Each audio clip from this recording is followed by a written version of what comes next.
Son, and the Holy Spirit, one God. All right, guys. Thank you so much for everyone for joining today. This feels like I'm at work now with all these teleconferences. So Timmy gave me the topic today.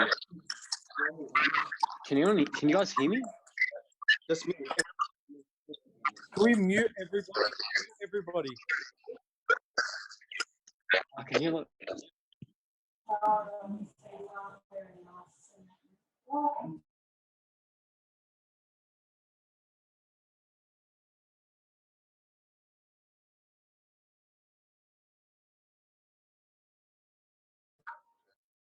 Oh, okay. Perfect. Thanks, Michael. Thank you. All right. So, survival pack. How do we cope through this time? I don't even know. When Timmy, I don't know what to do. Do we have did he say we have the Copter Creator app, Michael, on the side? We can.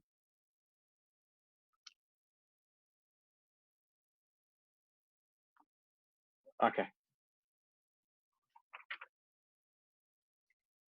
Oh, okay. All right. So we'll leave that. We'll come back to it in a second. But just like what crazy times we live in. What started off as a disease has now moved on to like being a virus that spread all over China. Then became a epidemic, pandemic, then a global crisis, a global lockdown. It's just everything is now blown out of proportion. It's actually pretty scary when you think about it. In our lifetimes, I don't know, maybe I've won in your lifetime. I don't know if you've seen something like that, but I've never heard of anything in modern history that parallels, the times that we live in right now. Everyone going in, pretty much being in lockdown. One of the guys sent me a photo. It was saying it's literally like the universe, the entire universe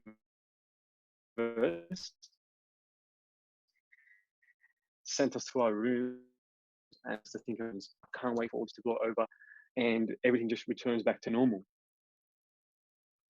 And then I started thinking, back to normal. What is it that we really want to return back to? When you think about it, is what we had before, the normal that we had, was that really that good? Was that really something that I was to look forward to going back to? On a more personal level, I mean, when you look at it in terms of your service, your worship, the way we deal with having communion, the way we deal with each other, even the way we just deal with Christ on a more basic level, is that really where we want to go back to? And then I was reading this letter from this lady that she sent. I found the recluse. He's a or Abba. Oh, really?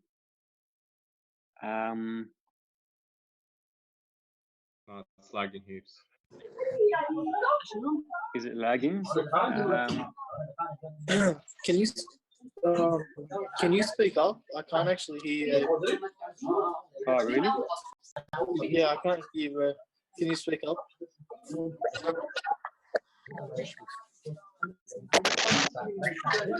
Starting my. If I go into G. Sorry, is it still lagging, Michael?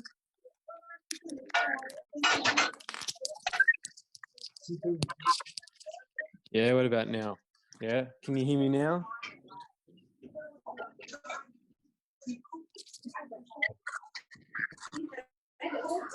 Bro, I think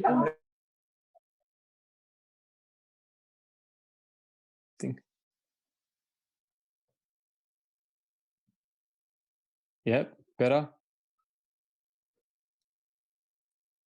All right. So, this lady, she sent a letter to the bishop, and I she was. actually can't hear you. I still can't hear you. Can you speak up? Okay. Can you hear me now? I'm speaking literally into the microphone. Yeah. Okay. Yeah, I Okay, can. perfect. All right, excellent. So this lady sent a letter to the bishop, and she was telling him, say, now, why is it that the more people go to church, the more they go to more services, the more they go to tasbihah, the more they light candles, the more they go communion, the more they serve. Why is it that the more they do all this stuff, the worse they get instead of getting better? Why is it that they get a lot worse by doing all these things that are supposedly spiritual and supposed to make us better? Instead of becoming more loving, they start becoming more judging. Instead of becoming more merciful, they become more suspicious. Instead of becoming generous, they become more stingy. Instead of being joyful, they get irritated at the smallest thing. And he replied back saying, and I love his saying. He goes, simply because these people are not, or those people are not interested in God. He goes, they are not interested in God. They do all these things, but are lukewarm. Their hearts, they're going through all the actions. They're doing all the right things. They tick the box, right? We're going through the motions. We hold the form, but we lack the essence. We're doing everything that outwardly looks right, but internally is lacking. So, like we said, we hold the form, but lack its power. I can, and I've seen it. I've heard this. We pray, forgive us our trespasses. We say, God, forgive us our trespasses as we forgive those who trespass against us. But I'll never forgive that person for what he said about me, or I'll never forgive her for what she did to me, the way she dealt with me. And then you stand up and you say, God, forgive me the way I forgive I forgive people. So saying prayers, or going to church services, or lighting a candle, having communion, taking the sacraments, doesn't mean it's real prayer. So, and before we can jump into the actual, the how do we then, deal with this time? Let's look at the current state, or when we look at, the current state that we're in. And I say this firstly to myself, like, I don't know, half the people here, so please don't be offended by anything I say. If you can hear me still, feels like I'm talking to myself, and I can only see myself. Everyone. Can you? Oh, okay. Oh, Yeah. okay. All right. I thought I'm just. Yeah. Can you move the Okay. mic closer to your mouth, Abe? Okay, sure. I'll just hold the mic here. Yeah. Yeah. Sorry. So, again, it reminds me of, in Revelation, the dead church, or when we read Revelations 3:14. Everyone knows. I hope everyone knows Revelation, where it says, the dead church, where Christ says, "I know your acts, because you are neither cold or hot. I will vomit you out." Right? It goes, because you are not hot or cold, I will vomit you out. Now, you can understand, if someone's hot, they're close to God, their heart's in it. But if someone's cold, how's that better than just sitting on the fence? Why is lukewarmness, or the state of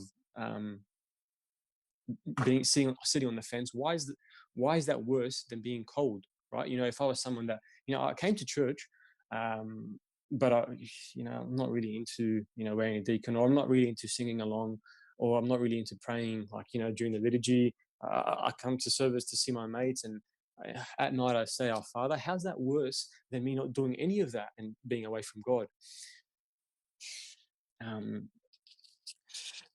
But I think when you, and I was listening to this other sermon the other day, I was saying, when you are cold, when someone who's cold, you're in darkness, you're in proper darkness, and you feel it.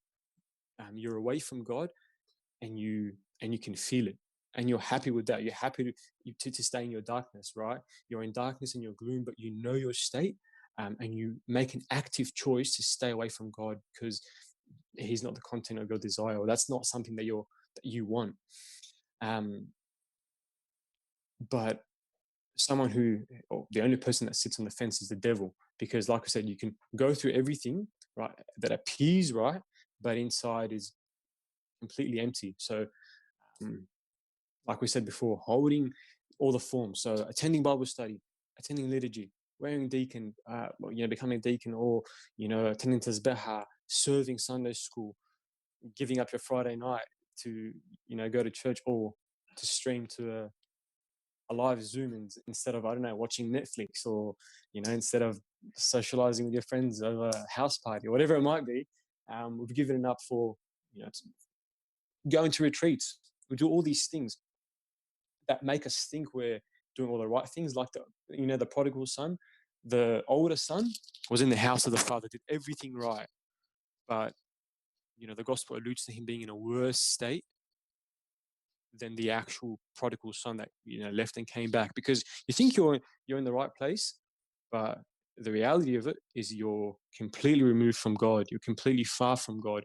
So I think these times as well is a perfect time for reflection. We've been cut off from all these things that we usually would do on a week-to-week basis, for a time to us to come back to ourselves and to have a look at, on a personal level, how was I with God? Was I just doing all these motions for the sake of it, or was the intention there? And I think this ties in beautifully with the verse that that's the theme for today. But I think this is the power and desperation of God when you think about it. The all-powerful God, right? God, who's the merciful creator of this whole world, knocks and waits for us. What? Knocks and waits. We don't open. We're too busy. He knocks and waits. The all-powerful God is desperate for a relationship with us. Like, it's a contradiction in terms. It's like a paradox. How could an all-powerful God be desperate? Right? It's a contradiction. But that's the nature of our God. And then how do you then treat God? We ask Abuna, when's the cutoff for liturgy? I heard if I come after the gospel, I can still have communion. Is that really the cutoff?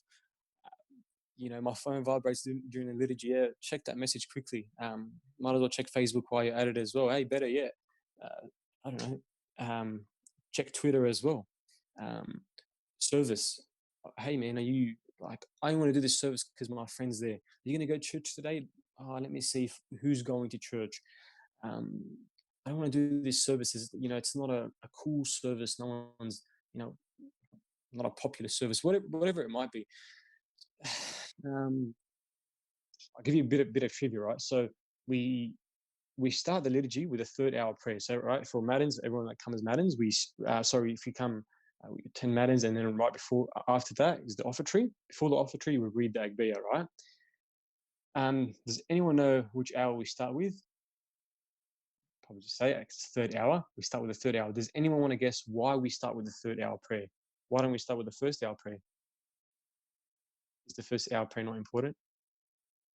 Aren't you meant to be reading it yourself before you come to Mass? Bang. Thank you. Whoever that was. I know who that was. Monique. Oh, thank you, Monique. Exactly.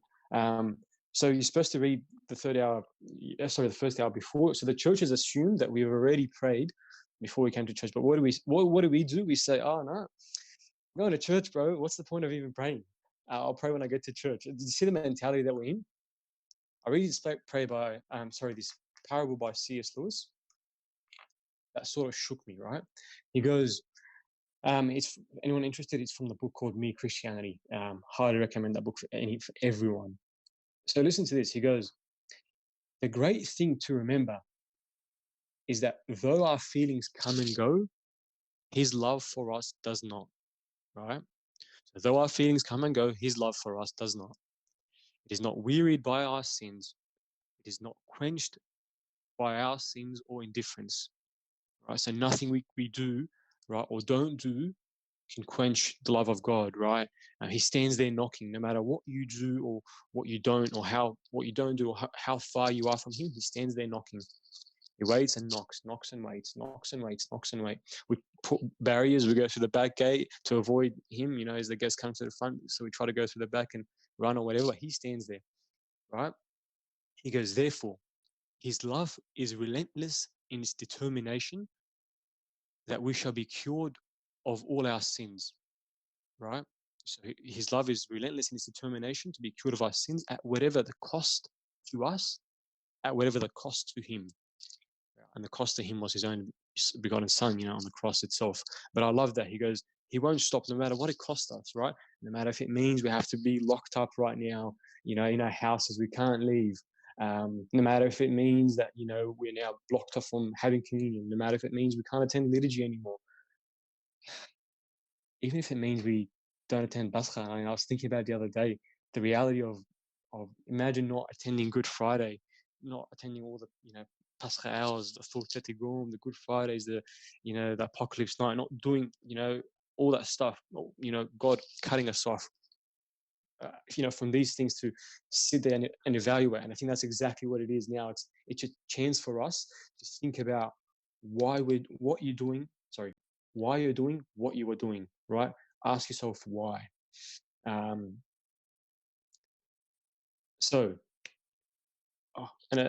As well, another parable, if you want to think of, again, John 5.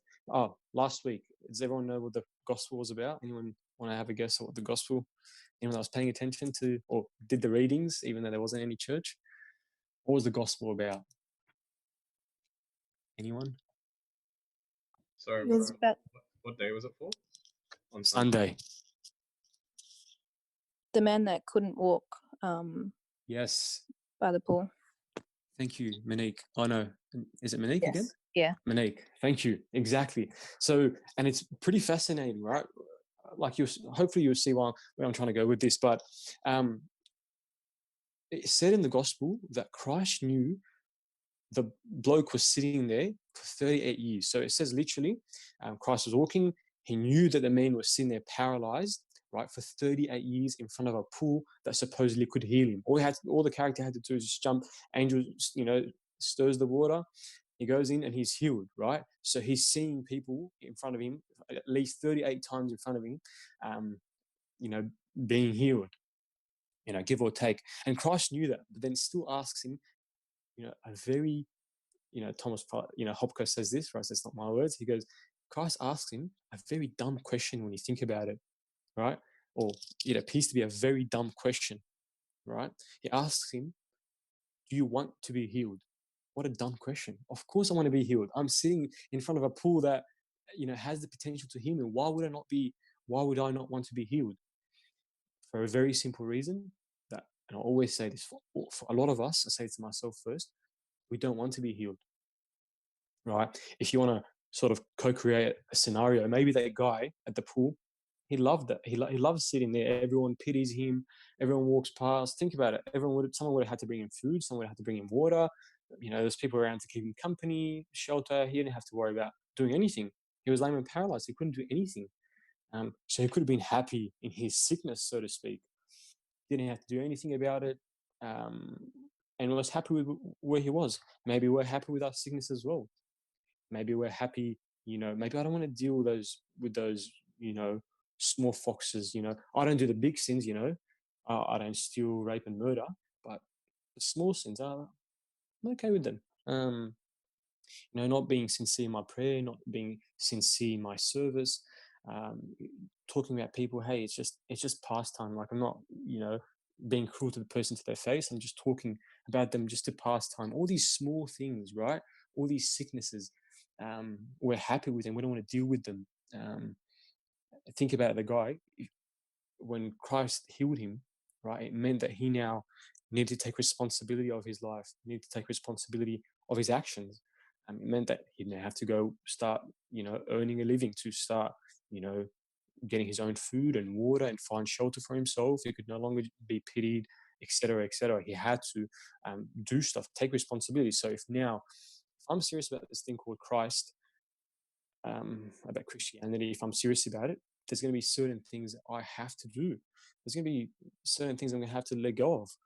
I'm going to have to discipline myself. There's certain things that, whether you like it or not, if you're ready to walk the way of the cross, you have to stand the stench, as St. Isaac the Syrian says, when you start going to yourself and seeing what's inside of you, the gunk that comes out. A lot of it's like the elder son in the father's house, the story of the prodigal son. He didn't know what was wrong with him. Like I said, he was in the church, so to speak. So there was nothing wrong with him, right? Or he thought in his head there was nothing wrong with him, but inside, completely removed from God, completely. So, pretending to pray, but inside, with God, there's no pretending. All right. So I think, I think the clock is now ticking. So let's get to the actual, the crux. Ask any priest. I don't know, Abuna Josh, if you're still there.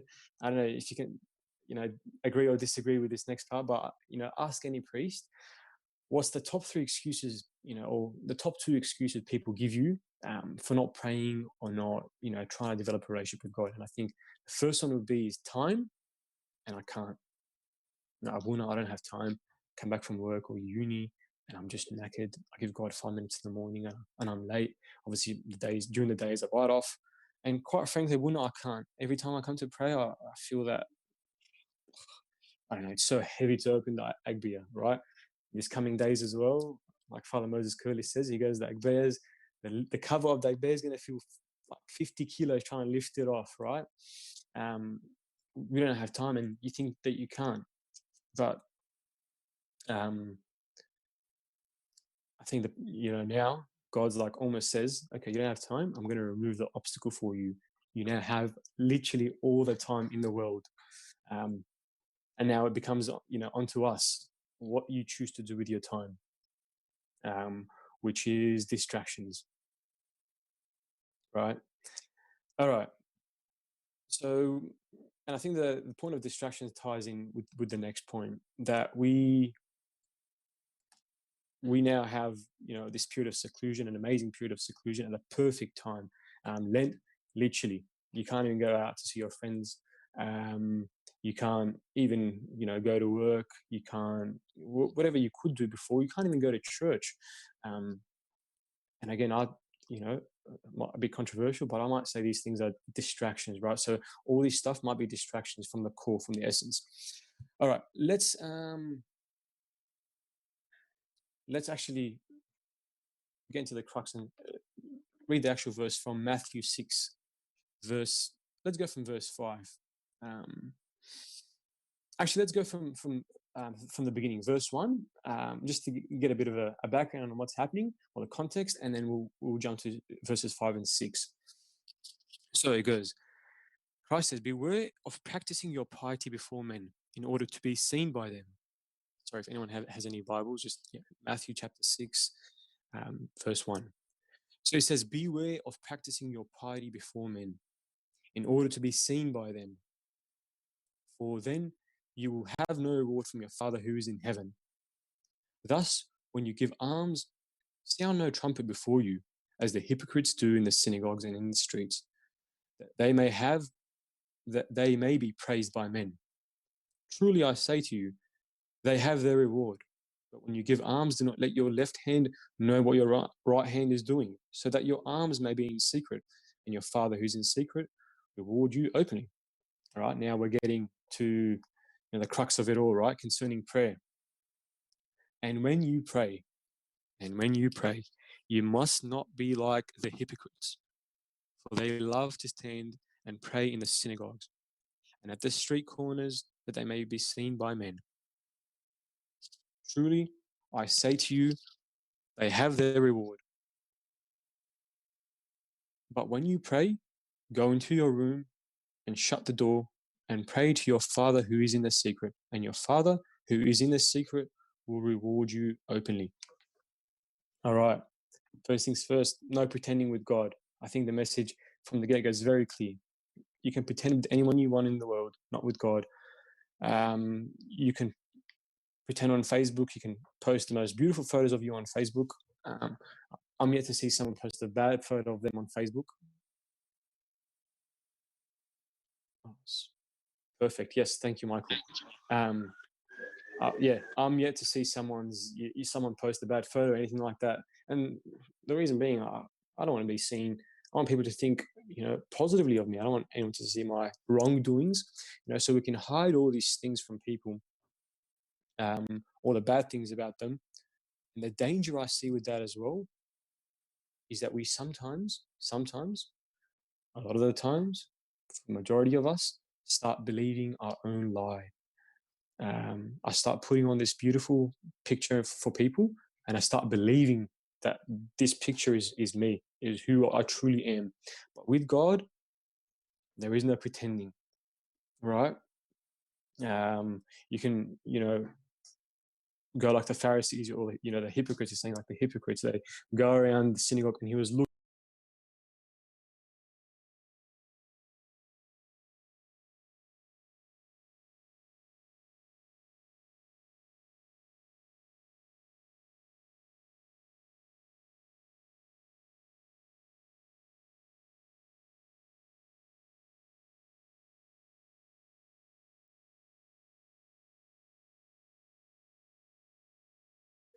Yeah, I can't hear him. I told him to put his mic closer to his mouth, but Sorry, can you hear me now? yeah. Sorry. Can you put Way better. your mic closer to your mouth, please? All right, sorry. Can you hear me now? Yes? Yeah, bro, that's perfect. Keep going. Okay, Keep going. perfect. All right, sorry. Sorry. So he's saying with God, there's no pretending, right? God says it here. When you pray, you must not be like the hypocrites who love to stand and to pray in the synagogues and in the streets. First question, does that mean that we shouldn't pray at church? Does that mean we shouldn't be going to church? What do you think? Yes or no? He's saying here, enter your closet or enter into your room. Does that mean we shouldn't be praying at church? Thoughts?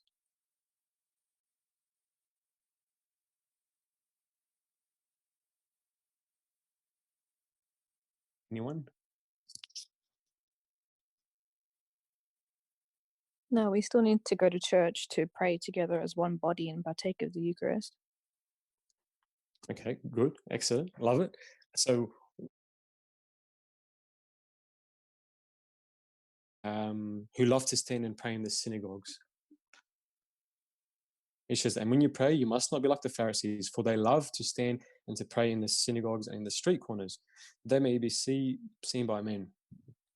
What's he saying? Is he saying not to go to synagogue, essentially the church? So is he saying not to go to church and pray, but to pray in your room only? No, he's saying not to be a hypocrite. He's not saying not to go to church to pray. He's saying that the Pharisees are being hypocritical by praying in the synagogue, but not adhering to God's law outside of the synagogue. Excellent. Let's take that step further. I love that. Perfect. The Pharisees are praying, right? They're doing outwardly, like we were saying, they're doing all the right things outwardly. But what did they lack? Or what was missing? Humility. Humility, exactly, the internal disposition inside of them. So what they were lacking was the intention, was the actual, the tone with how they were praying. Perfect way to explain it. It's like me going to church, seeing there's no one at church. Oh, okay. Well, there's no point in me praying. There's no one here. I'll come back later when the liturgy has more people. I come at the start and sit down. Oh, when everyone comes, then I'll start praying. That's essentially what the Pharisees were doing. So there were, the Pharisee and the publican. Does everyone know that story where there was a publican? Publicans, everyone know what a publican is? Essentially, a publican was back in the Roman Empire. They had the financial institutions, and what they did, right? It wasn't like you worked for, I don't know, Myers. Myers takes tax from you and withholds tax and then pays to the government. Back in the Roman days, the Roman Empire, to collect money from everyone, we'd literally just say Castle Hill. They say, okay, Castle Hill area, we want $2,000 worth of taxes from these guys. They'd hire this guy, publican, right? They tell him, hey, we want $2,000 from this area, go get it. Here's a couple of soldiers, enforce it. Anyone that doesn't pay, imprison them. And $2,000 is what we want. You can, if you get more, the merrier. You can keep it for yourself. So essentially, extortioners, no one ever just got 2,000, but, get 4,000, 5,000, whatever they wanted. They had all the power. They had soldiers. They had the government. Imagine the government now saying, look, to come and knock at your door, I want $10,000 from you. I just want $10,000. You don't comply, would dump you in prison. So everyone hated them. They were extortioners. They were robbers. They were everything. So this guy, publican, goes in the back of the church, not looking around everyone, just looks into the depth of his heart, understands his condition, understands that, how far he is from God. or the position that he's from, and says, God, have mercy on me, a sinner. Publican, the Pharisees essentially think about it like a priest or a bishop who stands at the front and says to God, looks around church, sees there's no one, but sees the publican at the back, says, thank you, God, I am not like the publican, out loud, that I am not like this guy. He's horrible, right? Thank you for, making me the way I am. So externally doing everything right, but internally completely void of a relationship with God. And that's what God is saying here, that even if you go into your closet, even if you're locked up, the door might, when you go into your room, and even when you close the door, if you're still thinking that, I've got to pray so I can tell everyone I've prayed, or that I can numb my conscience that I now prayed, or just to tick a box, that door is of no use to you at all. If the intention,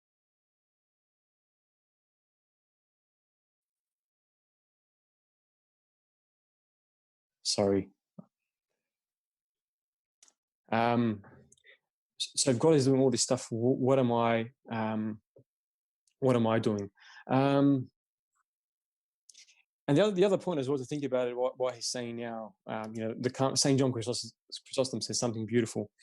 He goes, the publican, his expectation, his internal disposition inside of him, he's doing these things, all these external things, so for vainglory, i.e., what people are going to say towards him, or how he's going to feel when he thinks, not even what people are going to say, how he feels when that people are now thinking, he's a righteous or a holy man, right? So the people might not even be saying it, but he thinks that they're saying it, so he feels better, right? So he goes, the vainglorious man that prays, right, has his reward from those people that he wants the reward from. So deep down inside, that's what you want. You've gotten your reward here. You've gotten what you wanted.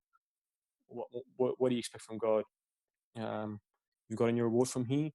Not to say that, for example, if I was to clean the church, I'll vacuum the church, and someone saw me vacuuming the church, do I then lose my reward?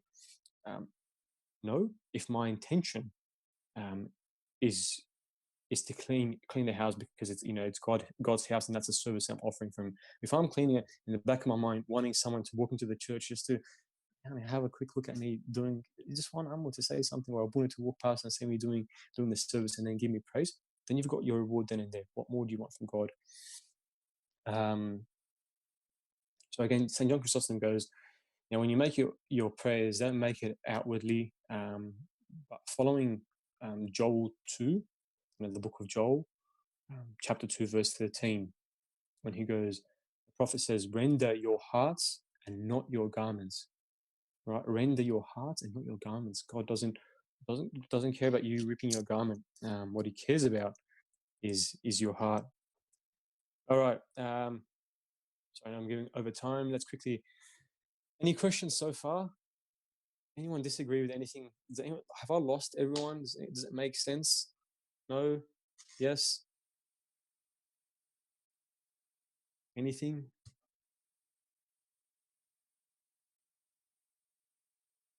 Okay, I'll just continue anyway. I'll take the silence as a no.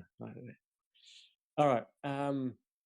So let's just say now, I'm someone who, I've realized that maybe there is something that might not be right with me. That there's something about the old ways, or the way I used to do everything, that isn't quite right. My relationship with God, or the way I deal with the Eucharist, the way I deal with the liturgy, the way I deal with service, the way I deal with other people, the way I deal with God might not be right. What am I to do? How? Right? First things first. Your intention, or the tone with what you do is critical. So like that man, what do you want? I'm going to ask you first thing. What do you want? What do you want from your relationship with Christ? Are you doing it to just numb your conscience, or are you doing it just because you're so used to going to church on Sunday, it's become habit now? Why are you doing what you're doing? Like the paralyzed man, Christ asks him, do you want to be healed? Right? Christ asks the same thing to me and you. Do you want to? Leaves it completely up to you. I will knock and open, but I'll never force myself in. So firm decision that, yes, I do want a relationship with you, God, now. Okay. Next thing, what am I to do? All right. I made a firm decision, a concrete decision that I want to. My aim is to get into communion with God. To be known by God, right? To be one of those who are known to God. Like the end of the days when,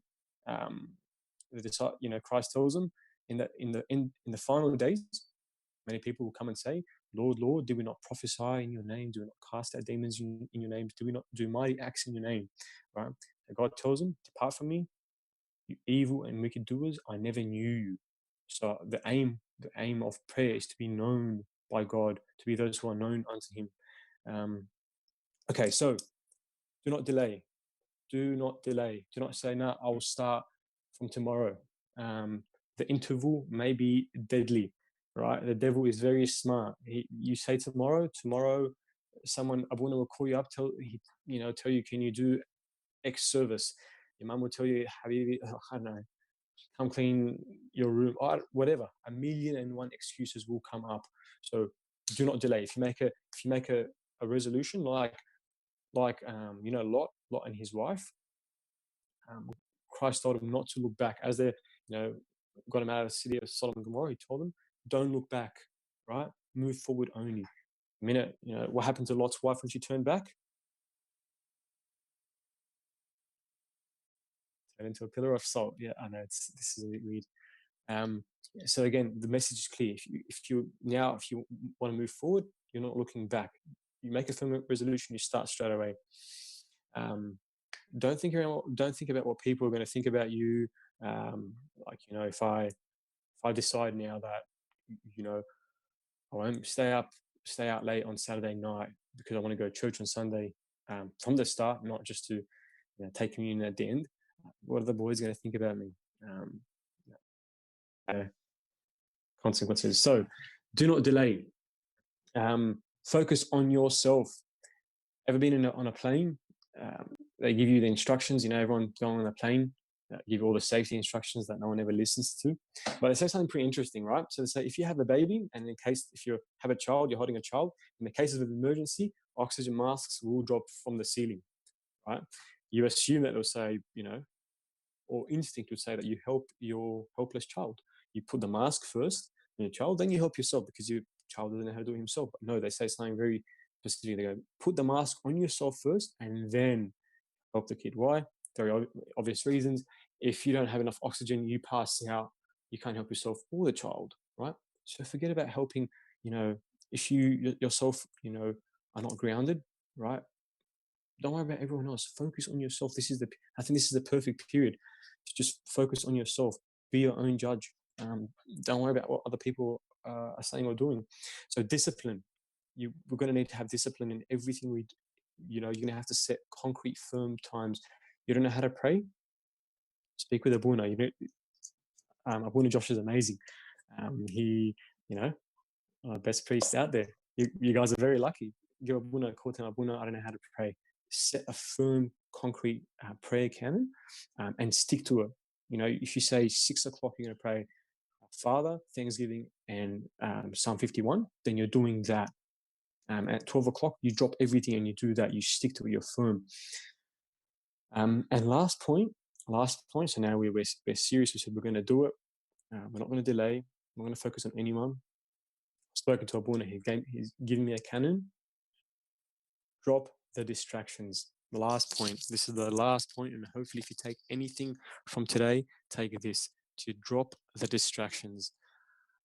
I can't tell you, personally, first week of this whole quarantine, I was working from home, and I was like, this is amazing. I'm going to use it as a retreat. I'm going to wake up early, pray. Pray in the morning. During my lunch break, I'm going to pray again. I'm going to pray in the afternoon. I'm going to pray the midnight prayers. I'm going to do everything now. I'm going to crank up my spirituality. During the first week, how much I prayed? 0. I actually didn't pray. And the prayer that I actually did was just, again, just box ticking. Was me, the door was closed. I was in my room. But even the door was of no benefit. Because when I stood up to pray,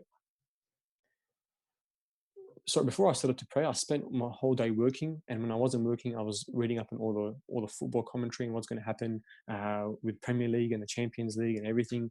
And then I was jumping on Facebook, and then I was jumping on news about health and reading the news and everything around the world, right? Spending all my day being distracted, right? So then when it came to prayer, 5 minutes of that you offer God in the end, he gave his life for us, and we give him 5 minutes. It doesn't really marry up, right? If you have a goal, your plan better be in concert with that goal. So if we're aiming for something, we better set a plan, right, that helps us get to that goal, right? So avoid distractions, avoid. So one of my spiritual fathers was like, okay, Abe, literally read the gospel and spend time to meditate on it. So don't read a chapter. Read even a couple of verses, and if a part of those verses resonates with you, stick with it and stay with it and meditate on it, right? I started doing it, and then my computer was open next to me, and I jumped back on Facebook, got distracted. Bang! What's your distraction? Think about it with yourself, and cut that out. What is it? Facebook? Is it online shopping? Is it friends? Is it socializing?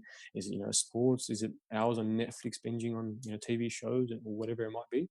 I'm not saying to completely cut it out and become a recluse and don't do any of those things. No, I'm not saying that. I'm just saying your mind, right? I'll leave you on this. Your mind is like a farm, right?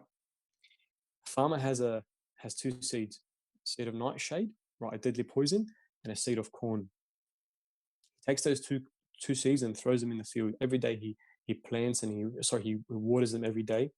Right, within 2 weeks, a beautiful plant of corn springs up, and after 2 weeks, a beautiful plant of not so beautiful plant of nightshade, a deadly poison, grows. Right. So what we feed into our brains, what you constantly feed into your brain is what your brain gives you. As you think, so shall you be. Right. Whatever you're constantly thinking or thinking about your whole day, that's what you'll be getting about. You spend more time spiritual reading, pick up a book, listen to sermons, reading the Bible, listen to liturgies with the right intention, right, of me being in communion with God. I think those next couple of weeks are going to be really beneficial for us. Does anyone have any comments, ideas, thoughts? No? I have a question. Yes. Um, Is that Monique again? I feel like it's No. why is it I'm Monique when I talk? My name's Rebecca. Oh, sorry, Rebecca. Sorry, you sound like Monique. Yeah, everyone thinks I'm Monique. Oh, God, I need to make Monique. I don't know who she is. Oh, okay, sorry. Oh, good. I just think, like, I feel like it's easier said than done, to, I guess, have a communion with God, to have that connection. But I feel like in this day and age, it's really hard because of all those distractions, I guess, that you listed. But I guess I don't know how, like, to word it, but how can we, I guess, prioritize that connection with God? Like, to, like, I guess, it's really hard to, just like, just switch off your phone and just like disconnect for a bit. So how would you kind of go about prioritizing it? Well, can I ask, what does everyone else think? Let's put the question to the floor. What do you guys think? How can I prioritize my relationship with God? How can I, make that a priority with all the competing needs? I wholeheartedly agree with you. We've all got either uni or work or other, conflicting needs that are, very important. If I'm, married, there's my partner to look after. Very, very good questions. What do you guys think? What does everyone else think? Anything, I'll take any question. Any answer. Nothing's wrong. I think setting up a really good routine and trying to not break that routine. Like that will help you prioritize. Like, in the morning I pray this, at night I pray this, or I do this on this night, or whatever it may be. and soon it'll just become habitual, and then you'll be able to prioritize. Very good. I wholeheartedly agree. Anything else? Anyone else? I have another point as well. I think with anything, it's like, let's say if someone's trying to lose weight, they look at what's their main motivation. Like, let's say I have a wedding, and then every time if I'm going to eat something bad, then the first thing I'm going to think, okay, well, I want to lose weight for that wedding, and that's sort of my motivation. So I think of a motivate, or like something to motivate you. So every time you skip prayer, you're like, no, this is a step back. That's one. Two, I think set a goal, set a timely goal, so you hold yourself accountable for if you actually don't do it. Because you can easily say, oh, I'll leave it for tomorrow, and then leave it for tomorrow, and then by the end of the week you're like, okay, so I prayed twice a week, which is nothing. So I think making like timely goals, and then telling yourself, okay, well, it's the end of the week and I've literally done nothing. No, this needs to change. So a goal, and it has to be timely. I think these are the two things: motivation and 100%. goals. 100%. You need to have a goal. You need to have an aim, and then you need to have a plan to execute a goal, and then you need to have a discipline, right? So the dreaded D word, discipline, which without it, we do nothing. We do nothing. Imagine like a massive ship. Rebecca, was it Rebecca? Imagine a massive ship that a pilot has no coordinates, gets into the captain, the captain gets into the ship with no coordinates, no nothing, just gets on the ship and just turns it on and drives off. I think we'll all agree if the ship even gets out of the port, it's going to end up on some island that derelict. So it'll be completely lost. Why? Because he didn't have coordinates. He didn't know what he was aiming at. So I think for a lot of us, familiarity breeds contempt. We do a lot of things out of routine, and so habitually say a majority of us here, born Coptic Orthodox into the faith, we're so used to doing things because our parents brought us up into doing those things, going to church, doing all those on Sunday, going to church on Friday night, something we're so used to, we don't know none the wiser. So we do it without knowing why we're doing it. So we don't have a goal for it. So if my goal is to develop a sincere relationship with God, right? And through my confession father, also through Abuna, he gets me a plan or prayer canon, or tells me this is what you have to stick to, and then I put in an effort, right, to stick to this routine. I think God comes running to us. We think that we're doing it all on our own, but it's actually us, taking one step and God doing the running, so to speak. But yeah, definitely, I think. Does that sort of answer the question? I think the guys had very good points. Yeah, that was awesome. Does anyone have any other comments? Anything to add? How can you benefit from this? Self-isolation, I guess. Nothing. Okay. Abuna. Abuna just left. Okay, Timmy. But hey, yeah, Timmy. How are ya? How are you, man? Thanks for joining us today and with your tips for self-isolating. Just for everyone here, just a couple of announcements before we finish up with prayer. So we do have things still going on throughout this whole craziness. I think if there's any number you want to remember, it's probably the number 8, because most things are happening at 8 p.m. Monday night is your night off to put everything you learnt today into practice. Okay.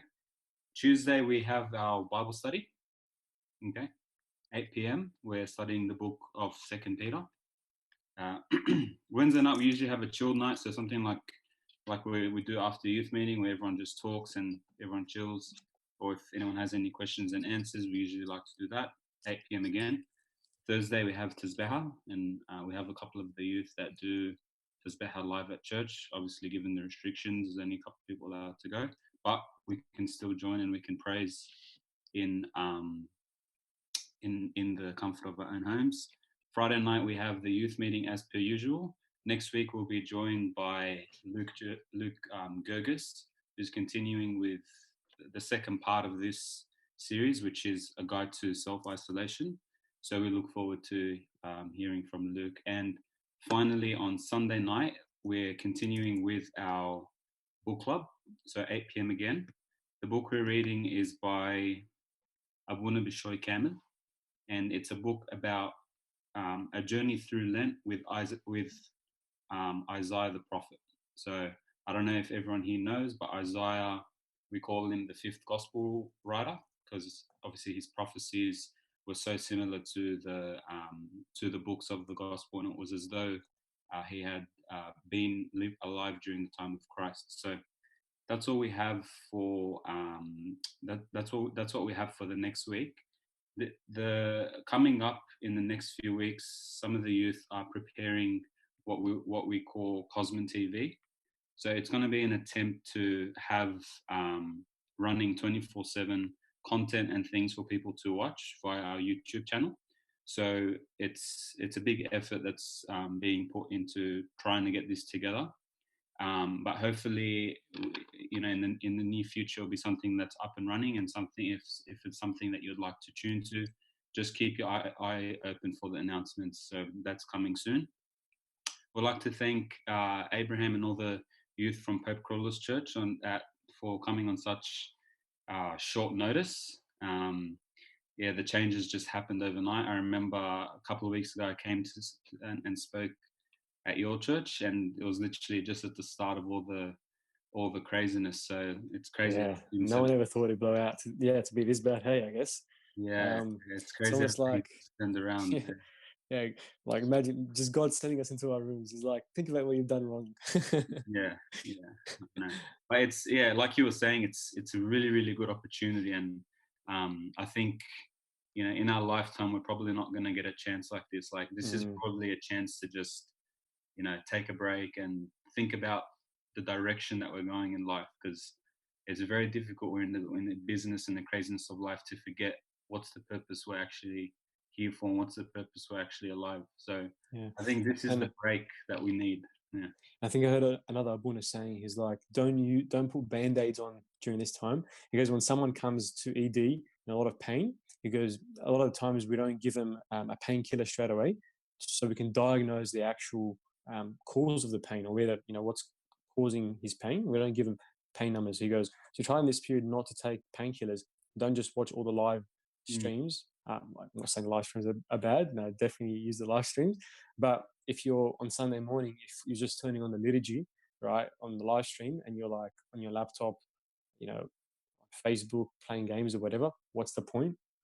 You know, again, it's just a band that you're trying to make yourself feel better. If you're, again, just, you know, ticking boxes, just praying for the sake of praying, have you really even, what's the point of that closed door in your room? Yeah, and I think we're really going to realize, you know, the importance of the church, because right now, you know, you don't really have what you have. You don't really know what you have till it's gone. So it's an opportunity for us to really appreciate the church and what it actually, the richness of life that it gives us. So I guess everyone continuing their prayers, continuing, you know, their readings, keep the, you know, keep the spirit going, or keep the spirit nourished. Thanks so much again, guys. Abraham, if you want, if you can just conclude with a quick prayer and Our Father, and, you know, if everyone, I think I've been talking a lot, man. I think you should. It's tradition. We can't break tradition. Yeah, the speaker always prays. So. All right. Oh, hang on. Sorry. Is it your birthday today, Abraham? What? No. Is it? I think it's Timmy's birthday. Timmy, is it your birthday? Oh. No, I think it's your, for all the birthdays we've missed, Abraham. We'll just sing it for you. Yeah, I'm pretty sure it's Abraham's birthday today. It's Abraham's birthday today, if I remember correctly. Well, feel free to lead us in happy birthday after we pray. You remembered incorrectly, John. Yeah. All right, can lead us in happy. Actually, John, do you want to lead us in prayer? Abraham, it's tradition that the speaker usually prays after. Yeah. All right, thanks, John. That's all right, Abraham. Okay, let's all just put our heads down and just say a small prayer in our hearts first.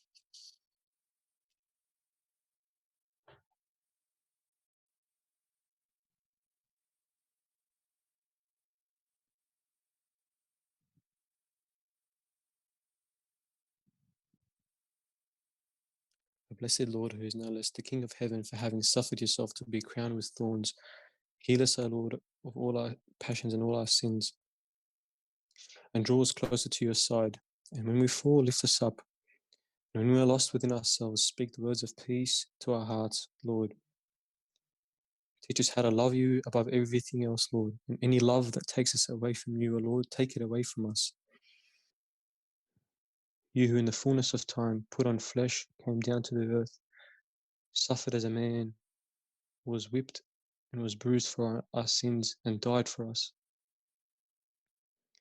In this coming time, O Lord, teach us how to draw closer to you and to forget every other distraction and to understand the great mystery of your cross. Pray that this time is a time for reflection and a time that we think of our sins and understand how far we have come from you, O Lord, and draw us closer to yourself. Amen.